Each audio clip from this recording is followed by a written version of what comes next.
अगर आप भी चाहते हैं पीके एंटरटेनमेंट की ऑडियो वीडियो सबसे पहले आप तक पहुंचे, तो लाल बटन को दबाकर चैनल सब्सक्राइब करें और बेल आइकन दबाएं। डीजे मिक्स बाय राजा मेरे मजाक पर दीपक जलाने आई थी पर दीपक बुझा के चली गई। मेरे मजाक पर दीपक जलाने आई थी पर दीपक बुझा के चली गई। इतनी बेदर्द शर्म निकली कि दीपक की तेल भी अपने सर पे दबा के चली गई। आप सुन रहे हैं मिठू मार्शल को। सुनो सुनो ये सनम में दिलो दिले में जख्म खेलो रे दिहलो है। हमर शीशा के बनले रहे दिल, बोलो न काहे तोड़ दिहलो।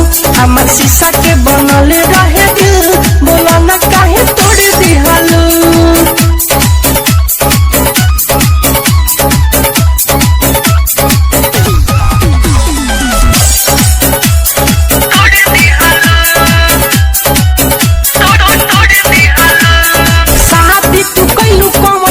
मजबूरी छल भरना पहिले 77 आलू दूरी। बहुत चाहती तू कैलू रहे कौन मजबूरी छल भरना पहिले 77 आलू दूरी।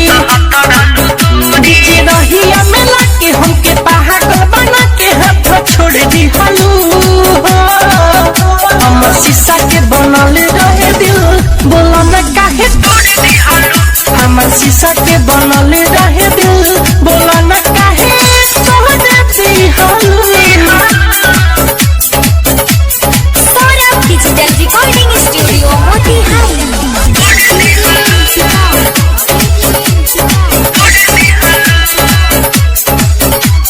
बीरज बिहारी तरफ पले पले हो, गहमे में जी कैसे मिठू मारा साल हो। मिठू मारा साल हो बीरज बिहारी तरफ पले पले हो, गहमे में जी कैसे मिठू मारा साल हो। मिठू मारा साल हो सौरभ के पास रोवे डीजे विकास मुंह मोड़ली हालू। हमर शीशा के बनले रहे दिल, बोला न काहे तोड़ दी हालू। हमर शीशा के बनले